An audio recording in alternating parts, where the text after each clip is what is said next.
guys, I'm excited to be here. Hey, I want to talk to you about like what like that. Let me start again. You have the power to pass or fail, right? Like you. So I literally just spent some time in Los Angeles with a lot of like really incredibly intelligent people. And one of the things I can tell you is that I really believe that sometimes we have these high expectations for our life and for our performance in business. And what happens is that we have these high expectations, and when we're even winning, we still feel like we're failing. Have you ever felt that? It's like when you look back, you're like, you know what? I got up to the plate and I hired that coach. I got up to the plate and I did a webinar. I got up to the plate and I figured I made a decision on what my messaging was going to be. And it's like, we get up to the plate, but the thing is that we still feel like we're losing. Do you ever feel like that? Do you still feel like sometimes you're losing in areas of your life or your business that you just expected it to be like up here, but it's not? Well, welcome to the crew. I mean, that is so entrepreneurial. And the funny thing is that I think often we expect that things should look differently when you're in the process of it working. You know, so I sat in this room with arguably some of the most intelligent business owners. You know, we had the Kardashians' mom there. We had, you know, just an incredible crew of people. That Magic was there. Magic Johnson was there. We just had an incredible group of people that we got to spend some time with and listen to how they grow businesses. You know, there's a lot of basketball players on the planet, but how many of them have done what Magic has done? Like Magic has gone, I mean, he told a story about kind of a rejection story, right? Like, it's like, take this to heart. Like, think about some areas right now that maybe you're not taking a step forward because you're getting rejected in some way. And the rejection could be you do a video and nobody comments, right? You do a Facebook Live and nobody shows up, or you do a webinar and lots of people show up but nobody buys, or, you know, maybe there's a speaking opportunity, or maybe there's a book in you and you're at that step in your career to do it, and for whatever reason you feel like you're not ready for it. You know, it's just like I don't feel prepared for this, and so you want to put it off. So like when you look at all of that, now listen to, like, know where you are, and now listen to Magic. Magic was asked this question, and the question was, what would you do if everything was taken away from you? And he said, well, that happened to me. He said, you know, when he ended up being diagnosed with HIV, he lost his basketball career. All of his sponsorship and endorsements all went away overnight. He woke up the next morning with the life, and I'm sure the lifestyle was grand, right? So the overhead was grand, and everything was taken away. And I just, this story just resonated with me deeply, because he looked at us all and he said, so that already happened to me. And he goes, what I know is I would still wake up tomorrow happy. And you saw like this look on his face. He's like, it wasn't a determined look, it was a knowing. He said, I would still wake up tomorrow happy, and then I'd figure out what I was going to do next, and then I'd get back up to the top. And he goes, what I know after all of his life, he's 60 years old now, he goes, what I know now is that winners win and losers lose. And when he said that, I could feel that pain inside me, like, of the people who are losing. And the truth is that kind of is a pattern that goes on for life. It's like winners win and losers lose until losers cross the bridge and start winning. So like, what's that exception? It is, people underestimate the power of mindset. Like when I get hit with something, it's like, we have a choice.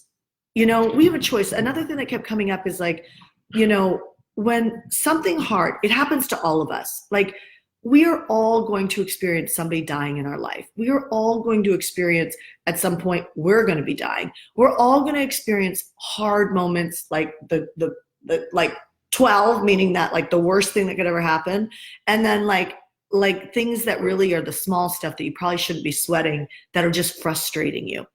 And the key is can you get the frustrating things? Can you neutralize those so that they don't take up your bandwidth? And can you really focus on the things that matter in your life and let go of the things that just irritate you?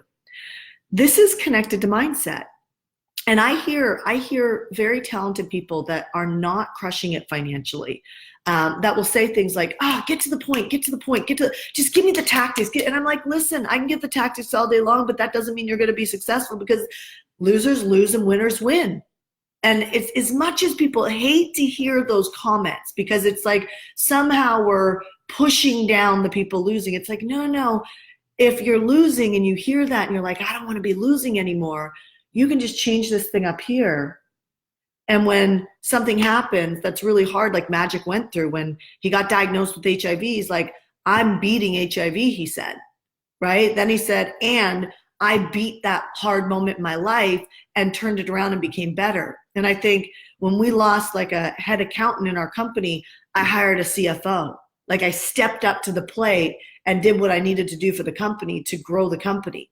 And so you got to look at, like, do you quit when things get hard? And be honest with yourself, because you never get out of the cycle unless you can own it. So quitting looks like you're blaming anybody. Like, it's the coach's fault, it's the mentor's fault, it's the climate. Guys, 2020, there's going to be a correction in the market, right? Like, it's coming right now. We're a few months away. It's coming. Like, 2020 is going to be, whether somebody calls it a recession or a correction, whatever, it's coming, right? So it's here. Election year is, it's here. I've been saying for 2 years now, belly up, put the work in. And people are like, I want balance. I'm like, okay, great. I take off 5 months a year, 5.5 months a year. I'm a total believer in balance, or a variation of it, where you put your priorities. But my priority, if I was broke, would be to build a buyer's list and learn how to sell to it, right? And if I didn't build a big enough buyer's list, I would effing focus on that buyer's list all year long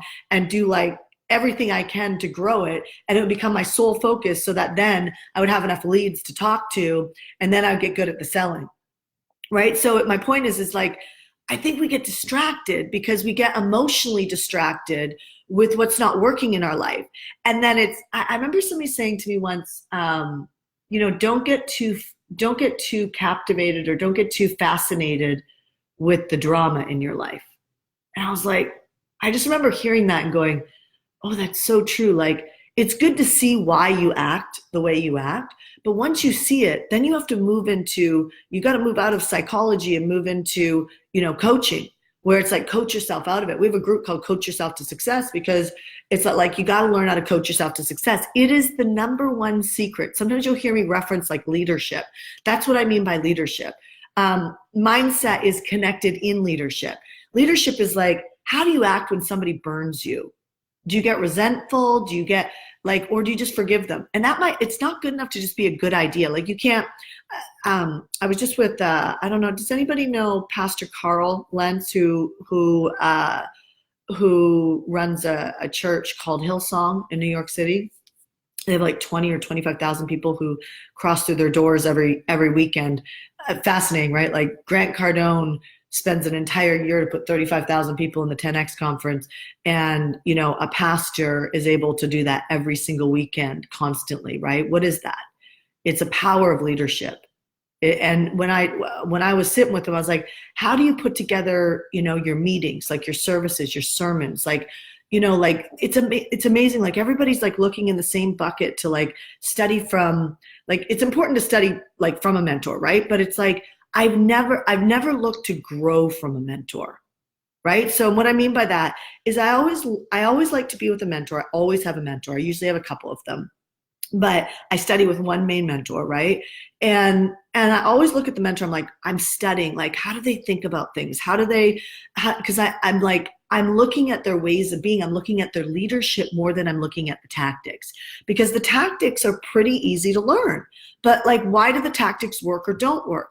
Leadership, right? Or mindset. But mindset is not everything to do with leadership, because leadership is like, how do you deal with people who frustrate you? Like, it was, so Carl was sharing with me, when he does his presentations, he literally is on his iPhone, and he showed me how he writes his sermons out and he builds them out over an entire week. And then like, so he's a week ahead, right? So what he's doing next week, he's already been working on this week. And what he does is he puts together a structure, and then he starts filling in the structure. I'm bastardizing it, but this is what he was sharing with me, right? And he's like, so here's what I do. I put together the outline of what I want to talk about, and then I start filling it in over the week, and then he rereads it over and over and over again. And by the way, Joel Osteen does that too. Now, if you look at Joel Osteen, that's got 40,000 people. I mean, I have people approach me all the time. How do you fill events? How do you lead events? How do you like be more profitable in your companies? And I'm like, well, you got to be a great leader.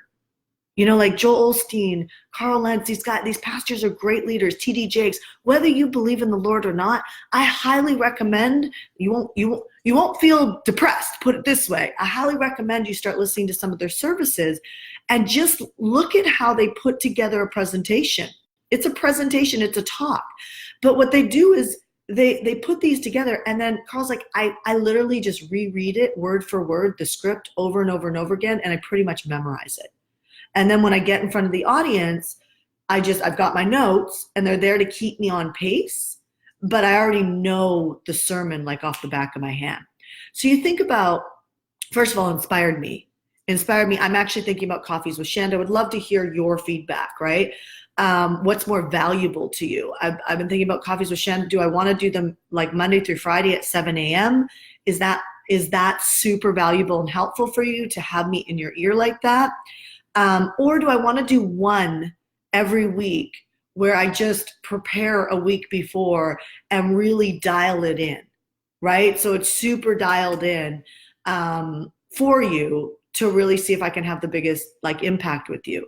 But I'm weighing it out, and I would love to hear from you, because it's like, what do you like, do you find it valuable for me to show up every day, Monday through Friday, which I do create the content, I do create an outline for it, but it's not the same as if I was doing it once a week. If I was doing it once a week, like where we came together once a week on a Monday or Friday or whatever it was, and I just really worked on like a topic or a theme for the month or something like that, and I'm happy to hear any of your feedback. I mean, I am really here to serve you. I mean, anything I got, it's yours. Like I want to give to you. I really believe that we're better together. I really believe that entrepreneurs really, really are the leading source, the leading, human right now, which we can't do it without people who are supporters and people who are great leaders inside of our companies. But you have to be a great leader. And so what format would you like better? Do you like it daily, or would you like it weekly? And the reason why that's coming up for me is just really sitting down and talking with Carl, right? So now, saying that, he did a service for our mastermind yesterday morning, and it's not like he had all week to prepare for it, and I was riveted by it. And so when I look at all these things, I'm like, I see entrepreneurs, it's like sometimes I don't think that we're giving ourselves the best chance to succeed, because when we're looking at what we're trying to create, often we're not realizing that we're actually in the path for success. Like, he was telling a story of how, I don't want to go too long, but he's telling a story of how he's having a bad day, and he asked the car to pull over, and he went in a field, and he started to cry in the field and pray to the Lord. And I don't want to go through this whole story, but like, that was a bad day. It was like, 3-4 things hit him at one time, and he just dropped to his knees and prayed. And there was a moment that everything turned around, but like, what could he have done with that? He could have picked up the phone. He could have yelled at a staff member. He could have, gotten pissed off about things. There's a lot of ways he could have responded. And that's the difference between mindset and leader. Mindset serves you to be a better leader, but you're never going to get to the top until you can really like be obsessed with your leadership. Like, we have a leadership training called HCL, HeartCore Leadership. And it's like, people will go in there and wait for the program to do them. And then there's other people who will go in there, and then they will staff, and then they will come to, different volunteer nights, and they just embrace themselves in it. And that's what I did when I found this leadership work. I embraced myself in it for 4 years straight. I didn't care what was going on in my life. It was the number one priority.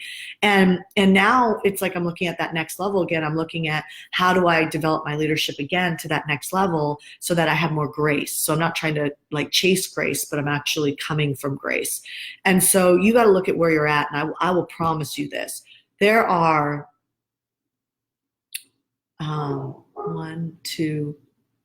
there are 3 strategies. I'm about to add a 4th. There are 3 strategies, 3 buckets in my business that are the income generating, the impact generating, and the campaigns. So over 9 years,